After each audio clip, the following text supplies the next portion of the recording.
Watch the Suzuki Vitara in its natural habitat. Look how it prowls, waits to pounce on the road, whether there's snow or mud. It doesn't care.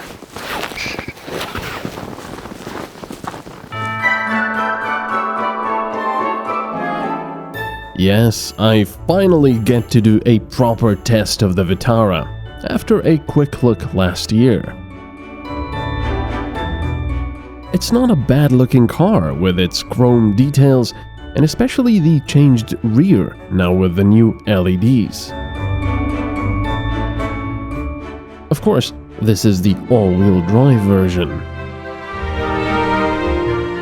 The interior is familiar, and nothing has changed drastically from the previous model.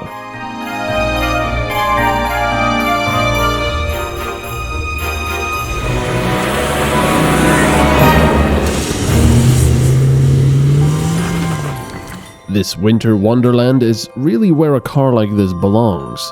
And thanks to this beautiful country and a bit of editing trickery, I'll be able to jump between the seasons. Technology.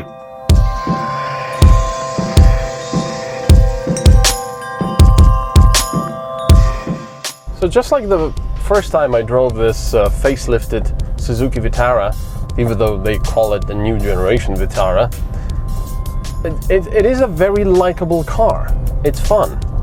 I like how it looks on the outside. I like all the little details that they put in now. I like how it drives. It's a pretty smooth engine. It has enough power, I would say. I mean, there's not a lot to dislike about it. I mean, you know, maybe some hard plastics here and there. The seats are very comfortable. And perhaps the automatic transmission, which is completely fine and nice, don't get me wrong, but if you're standing at a traffic light or at a crossroad like this, let me show you. So I'm waiting for this car to pass, and then, okay, let's go. Whoa! You know, if you're too aggressive with it, it'll be very aggressive. If you're just sort of trying to drive normally, nothing will happen. Oh, all of a sudden, you know, the clutch engages, let's go. So it could be a little bit nicer. So a lot of the times you have to, you know, back off unless you're gonna park yourself in the car at the front. And also the infotainment screen. I do like the graphics. They're not really updated, but I do like the graphics. I like how it works, but the glass over it is pretty horrible. It's the glare is just bad. A lot of the time you won't really see exactly what you're pressing, and sometimes you will be completely blinded by it because the sun will be shining at a certain angle, bouncing off the infotainment screen or the glass directly into your eyes, so you will have smoking eyes.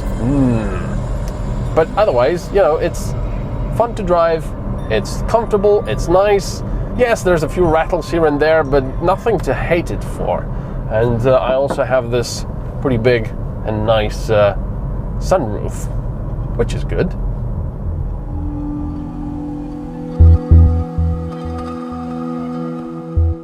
But what about the all-wheel drive? How does that perform? Well, to find out, we have to touch upon a certain subject first.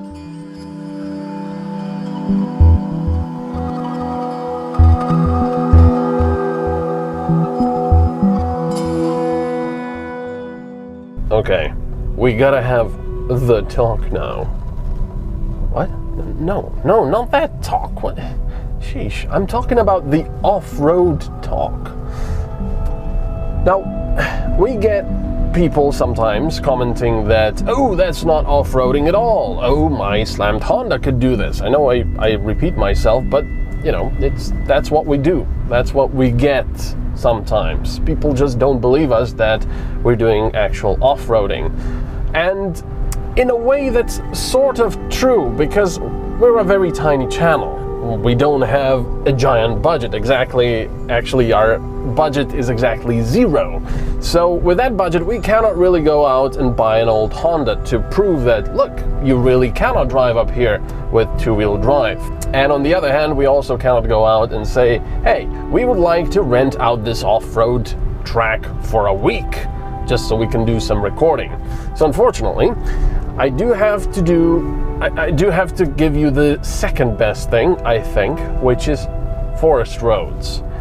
Especially forest roads that I've driven through before, and I know for a fact that you wouldn't be able to get up there with a two-wheel drive car. So, what kind of a road is this? Certainly, it's going to look like child's play on the video, but...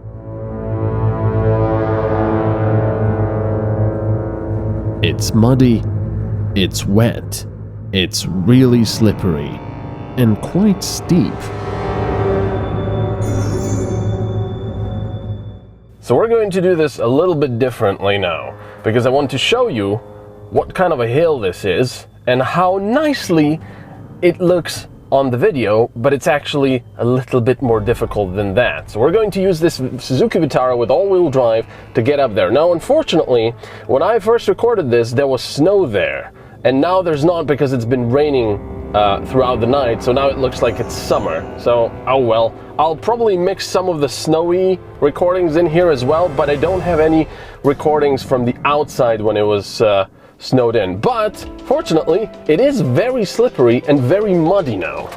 So we're going to put the car, I hope you can see this, into snow. I'm not going to lock the differential yet.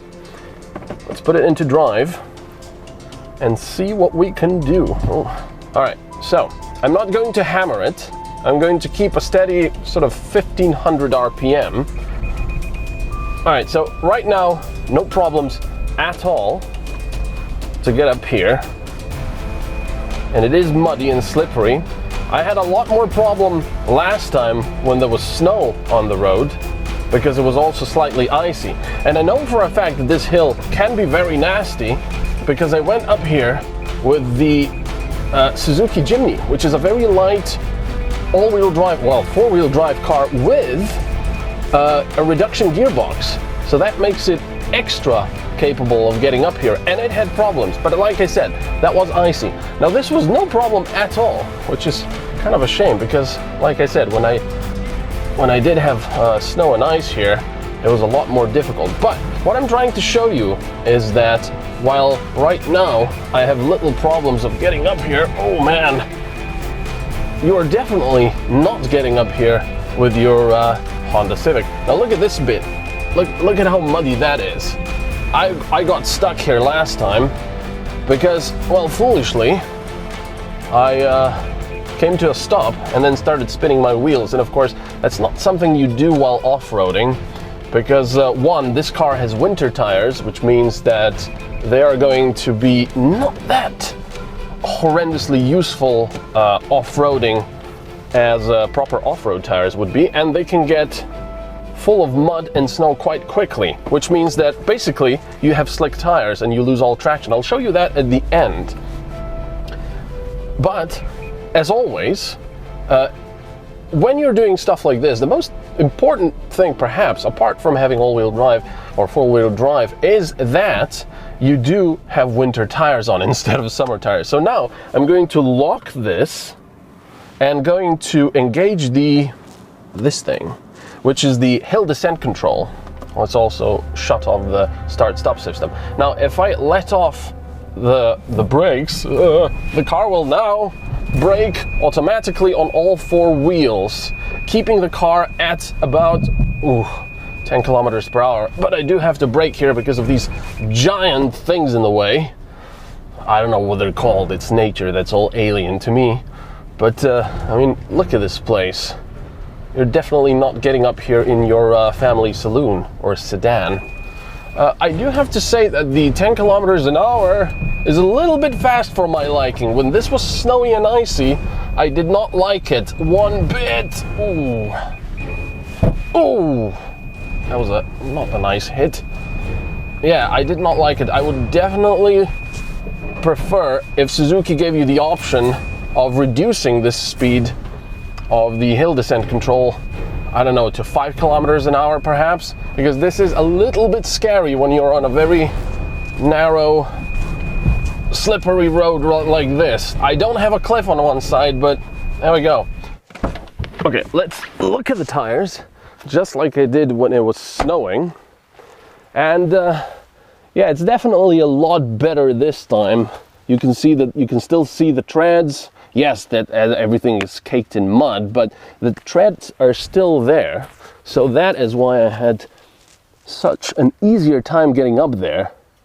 And yeah, with the snow and ice, this was a lot more difficult. Shall we talk about fuel consumption?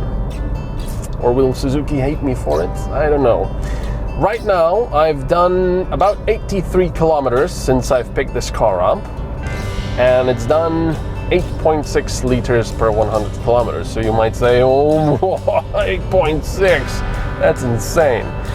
True, and I did drive economically, but, and that's a big but, no, don't go there, not thinking about that. It's already falling, because I was driving and recording that off-road, if you'd like to call it off-roading.